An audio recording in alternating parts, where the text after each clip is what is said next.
let's start off with, and before we even start, I think it's time to thank you because of the presidential spokespeople. When we call on you, you're one of the few people that answers immediately, and we have seen that with the CNN interview. In fact, I think you have a special on Amapo next month. Yeah. So you've been everywhere talking about this government. Is it a difficult job to do, to defend the Tinubu administration? For me, it's as easy as playing football when I was young, because when you are a messenger or a spokesperson, the key thing is you should know the principle and you know the message. If you don't have knowledge of the principal, understanding his body language, because there are times you will be called upon to react to issues when you have not yet met him, to know what his opinion is. Yes. But if you have studied him enough and have had considerable time with him, you will have an idea of where he stands. Every given time that you have to talk to the people in the media, remember, you are not talking to them, you are talking to Nigerians. So let's talk about this Christian genocide propaganda. Right. That's what you've been calling. I watched a video from you recently. Well, and even though I got what the message of the video was, it kind of rubs off a little harsh on the people who have considered themselves or who are victims of what they believe to be a genocide against them. Because I engage with the large communities of interest in respect to this field, I can tell you that authoritatively that most of the times when you hear the victims expressing such frustration, they're expressing what they are told to believe, that it is a Christian genocide. The concern of people who are victimized is to end that insecurity.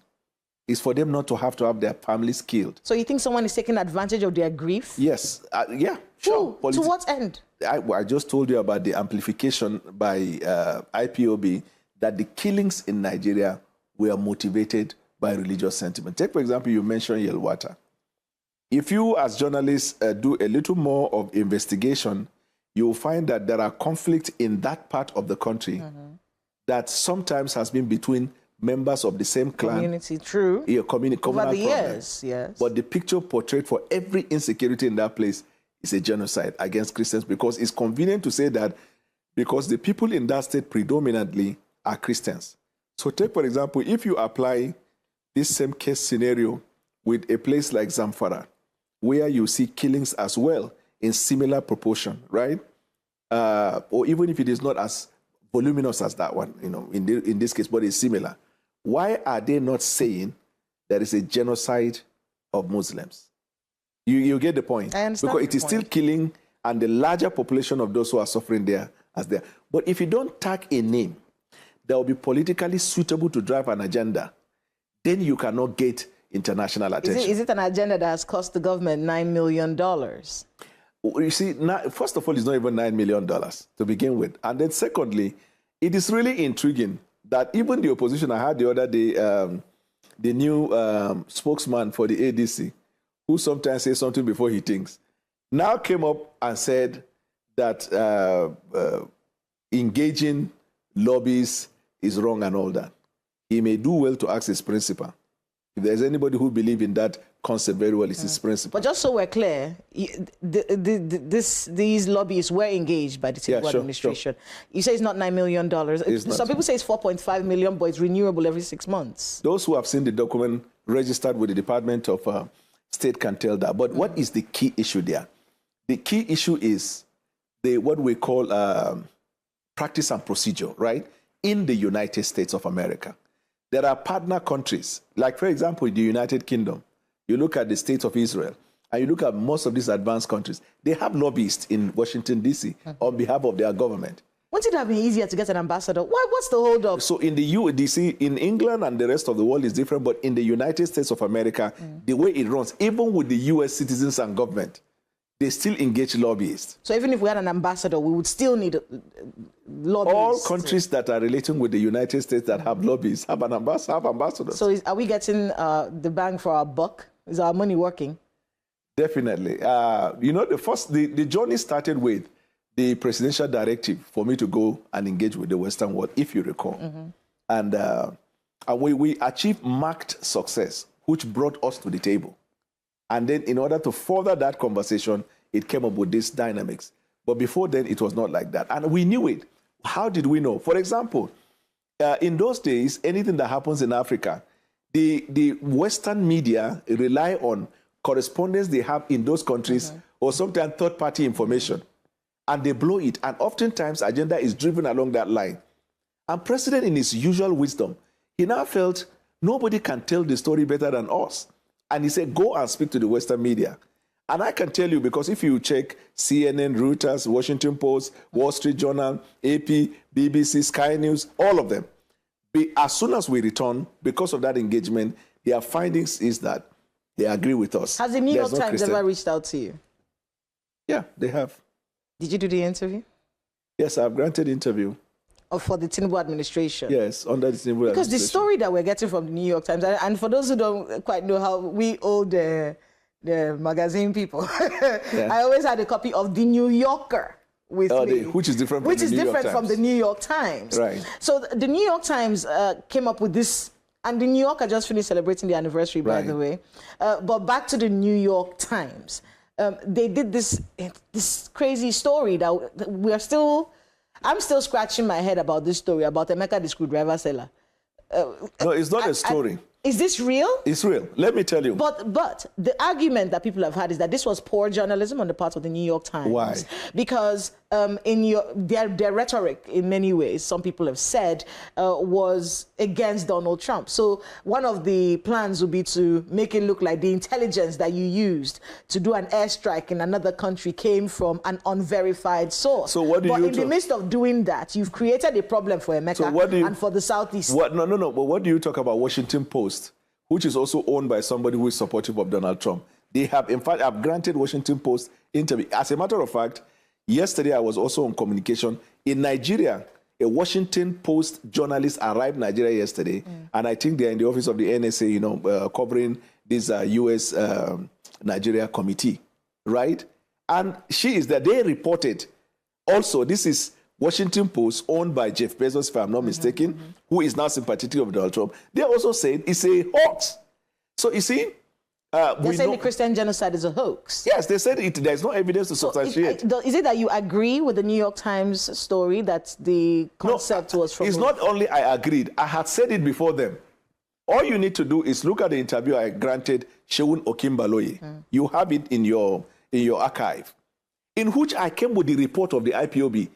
And I mentioned his name. He is the author of that report. Who? Emeka? Yes, who is the screwdriver seller? No. The founder of Civil Liberties for Human Rights. That is International Society for Civil Liberties and Human Rights, or whatever. It is that organization that the New York Times referred to. It is that organization that wrote that report in August and updated it in September. It is that report. If you play the shows on any time, if you edit this program, you could have it and play, where I read out the things they said. And New York Times affirmed that, one, their sources. If you are talking about research and reporting, you have to look at data. You look at how the sampling was done. You look at how the survey was done and who are the people that provided the source information. He admitted that most of the sources from where he got the information are people he could not verify. As a matter of fact, as an organization, in his own report, I'm not talking about what we wrote, in his own report, he has little or nothing report that came from them. They were all secondary and third-party sources.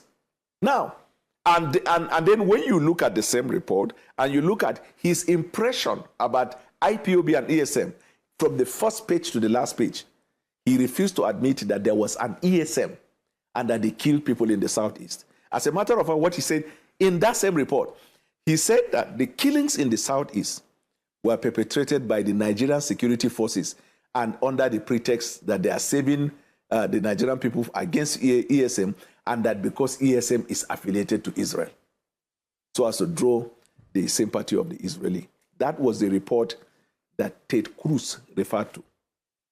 And Ted Cruz was the one that amplified it and got other congressmen, on the basis of which the president... But the Minister of Foreign Affairs told us that airstrike on Christmas Day in Sokoto, that the intelligence and the collaboration was the Nigerian government and the United States You're missing government. it. You're missing the point. Okay. Where are we missing this? Good. The information provided by the screwdriver or the inter-society was not what led to the strike. was what laid the foundation for the hoax narrative that there is a Christian genocide. I see. Which started long ago, and then Nigeria was, what do you call this name? Country of designated country of particular, and then on and on and on and on. And then we now had to sit down together with the US. In other words, we have differences. You think it's a Christian genocide. We say it is not. But we have area of agreement. You are against terrorism. We are against terrorism. So let us leave our differences and focus on where we agree, which is joint fight against terrorism, on the basis of which we then started to deep in our collaboration. And you know there was visit by the Congress delegation here. You know there were exchanges in terms of intelligence from both parties. You also know there was money released for Nigeria to help in the fight against insurgency. As I speak to you right now, there is a meeting going on somewhere between the delegation of the Nigerian, the Nigerian delegation and the U.S. counterpart in deepening that. So because we developed a relationship with the United States after we traveled and came back with the global media engagement, and then the NSA went and then engaged with the U.S. government, now led to the continuous sharing of intelligence with a view to dealing with this. If we paid $4.5 million or $9 million for lobbyists, why was our name on that list that Donald Trump released for countries that our visas, it feels that many Nigerians will not be able to travel to the United States? So the thing about lobbying is that just because I engage you as a lobbyist does not mean tomorrow morning you will see all of the results. It takes time. It's an ongoing conversation, because if you recall, when the congressmen had the series of meetings that they've had with different stakeholders, they made their recommendation to Donald Trump. You need to deconstruct areas that you think is not suitable to your country. So that means the lobbyists are engaging the congressmen who are primarily the lawmakers. So is it possible that at some point we'll see ourselves out of that? All of it will be out. All of it will be dealt with. Not even some. Let's go on a short break. When we come back from that break, we'll be looking at local issues, the situation in Kajuru, and of course, politics, which is in high gear this year. So please, stay with us on Hard Copy. We'll be right back.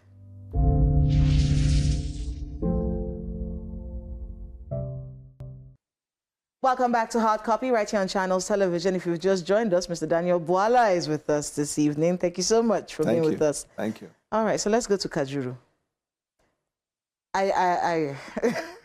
And many Nigerians are very, very upset about this. And it's not because this is the first time this has happened. Not too long ago, I think last week, there were these brothers that were killed in a fire incident. And the initial reports that we got from Lagos State government was that there was nothing. No one had died. Only for us to hear that these two boys... So we're still reeling from the fact that you said nothing happened, but something happened there. While that is going on, we now started hearing this situation about in Kajuru. And in Kajuru, you know, most of us that grew up in Kaduna, we know that Kajuru is a very remote place. There's hardly any security presence there. You hardly find... infrastructure in Kajuru is very poor. Now we're hearing about a kidnapping that happened in Kajuru. And the first thing that happened was local government chairman in Kaduna, the police. They said, no. Everyone has to... People have to stop telling these lies.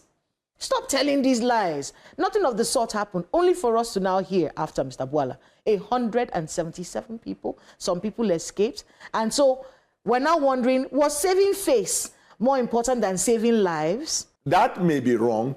If incident occur and you say no incident is wrong, you cannot. And I think that the best approach to say an incident has occurred, because that word incident is broad. So it was wrong. And I'm getting this from the presidency. It was wrong for them to deny it before verifying. Yes, any information at all that you deny before verifying is wrong. That's not the approach in communication. You see, communication is strategy. Any information that is not available for you, available to you, the first thing to do is not to deny. You have to leave your options open. You have to say, I'm just giving you probably the media people to understand the nuances of governance, because you have to speak to Nigerians. But then how you speak to Nigeria depends on whether you have the communication skill, right? There's an incident. Yes, an incident we are hearing it occurred. I saw it in the social paper, or you are just letting me know. Oh, fine. We will find out, and then we'll come back to you or the Nigerian people about the outcome.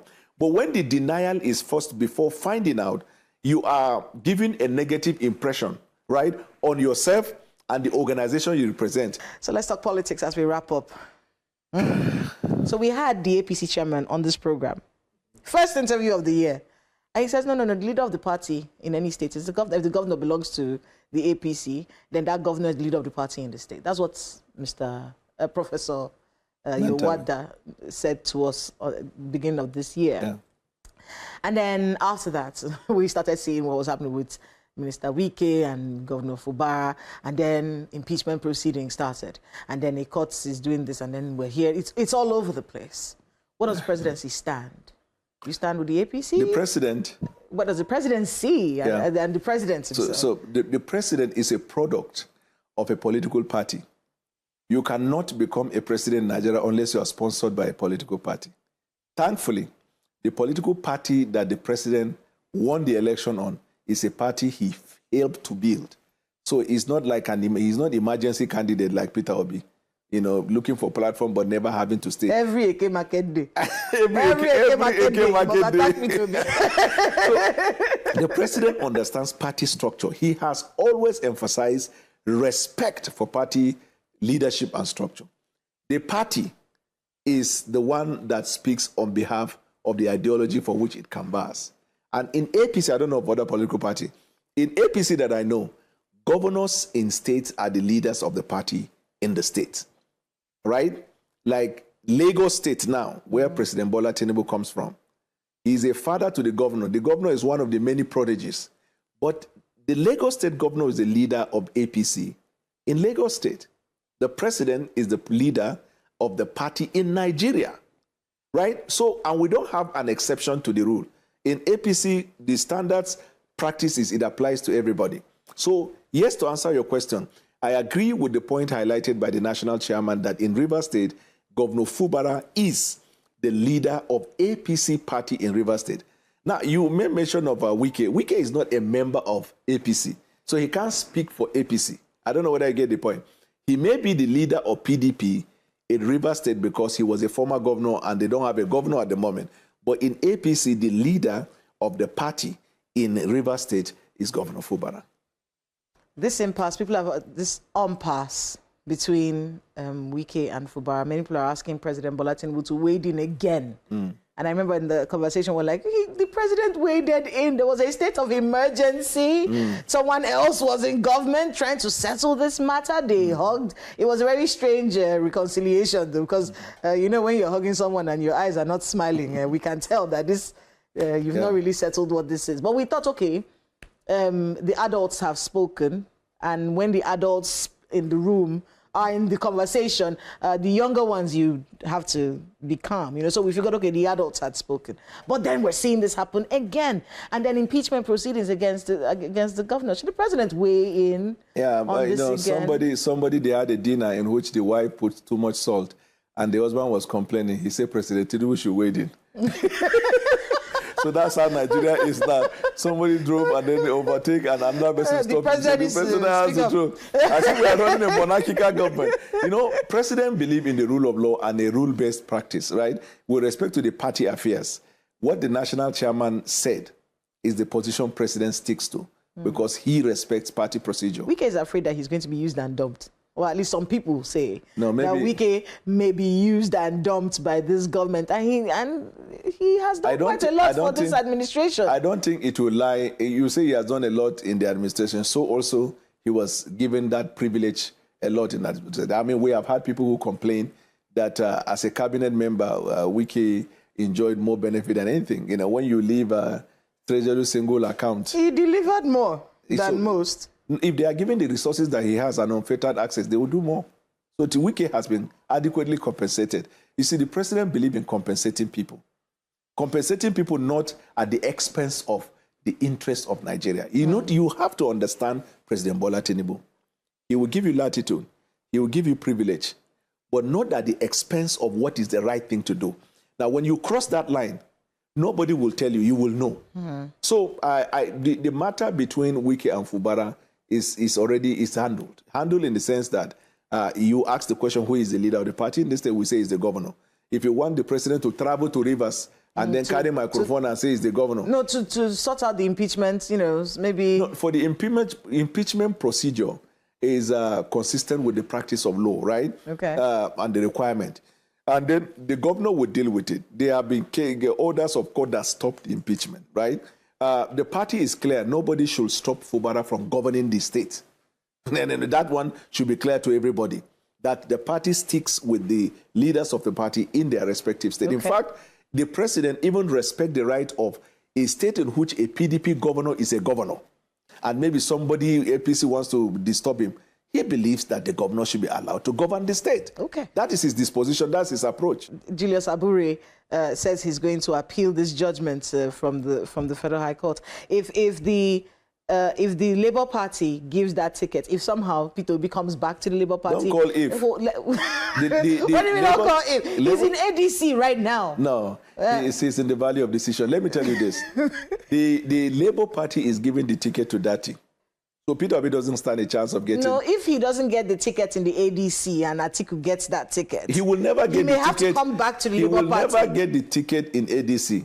Okay, so he might come back to the Labour Party, and my point was, if he comes back to the Labour Party, and Dati, who you said you're going to give it to, acquiesce to his former principal, says, Labour, he comes back, gets the ticket from Labour Party, and runs. Is the Tinubu administration ready for Peter Obi 2.0? No, Peter Obi is not going anywhere. Even our governor in Lagos is better than Peter Obi. But what I'm saying is, if you look at the last press statement by the Labour, by Dati, does it sound like somebody that will be willing to have Peter Obi return? If you follow through. No, I'm just saying. Now, if you talk of Peter Obi, you see, I am actually sometimes saddened by the fact that because our politics permit anybody who say, I want to be president to be in the news, that they always bring Peter Obi when they bring Asiwaju. It is disservice to Asiwaju. You look at the generation of governors Asiwaju trained, all of them did better than Peter Obi. Fashola did better than Peter Obi, the stats are there. So you're not scared of Ambode did better than Peter Obi, the stats are there. Sanwo-Olu did better than... If Sanwo-Olu comes out to run for president against Peter Obi, he'll beat Peter Obi. So whenever they bring him in the same conversation with Asiwaju, because in the press we have to answer, but when we're answering sometimes, when they fall our hand, no? Peter Obi does not have anywhere to go at the moment. Teller? How can you tell the future? So let me tell you the things I said that happened. I am a Nostradamus in politics. I told you that Peter Obi was going to leave the Labour Party. When I said it, the obedient were shouting heaven and earth. He left them. I told him he's going to try to go to ADC because they set a trap and give him the impression he will become vice president. When he came close, he discovered that that also is not vacant. And he was negotiating. People say, no. Then later, Peter Obi now admitted, I am in talks with Labour Party, whatever is good will go. This is the same person that is saying structure of criminality. He went right into that structure. Then he now said, no, I'm Labour Party, when he realized he was not going to get vice presidential ticket. They've since moved on. Somebody is packaging Peter Obi with Kwankwaso, and it is not going to be in ADC. We do have to wrap it up there, but I want to thank you so much. But before you thank me, Peter Obi will not even get the votes he got in 2023 in case somebody is in fantasy. He got that ticket of 2023 was not Peter Obi. It was a movement that was reacting against the Muslim ticket. These same demographics have since learned that Asiwaju's presidency has done more equitable things to that demographic. Is he going to change it? Is he going to change his vice? No, what I'm saying is that... Is the same Muslim ticket unless he changes his vice? But what I'm saying, the governance... Because the fear at that time was that if Asiwaju becomes president, the Muslim ticket is going to ostracize the Christian community and their interests. Now, Asiwaju proved them wrong and has shown by his leadership skill that, in fact, it's not about any religion. Just be smart, be nice, you will succeed in what I'm doing. Now, this is what they see. They say the one way you see, pass the one way you don't see. Peter Obi has never been tested. The last time he governed was in where? In Anambra. His special advisor on security matter was a madman. And that person advised him on things that now have transcended into so many misfortune for him. Since 2023, why are you people not asking him about the gains of Peter Obi? All lawmakers and people that got election under his platform, they've all abandoned him. You cannot see him with Valentine Ozigbo. You cannot see him with Kim. The people that package him are not there. I don't know why the media continue to push Peter Obi as a something to sell when evidence showed that he's a bad marketer and he's a bad seller. How can you have a shop in which the capital has been depleted, in which there is no investment in anywhere, in which there is no savings in the bank? Everything has depleted, and you are still saying, I'm a businessman in OP Weka Road, a madman is my advisor. It can never work like that. Okay. Well, we do have to thank you, Mr. Daniel Bwala, for making out the time to be with us. My pleasure. My pleasure as always. But we do have to thank you again for making all the time to be with us on a hard copy. I know you have a lot of meetings to get to, but good luck with all the work you have ahead of you. Merci beaucoup. Thank you. Thank you. That's Hard Copy this week. I'm Kayla Megwa. Good night.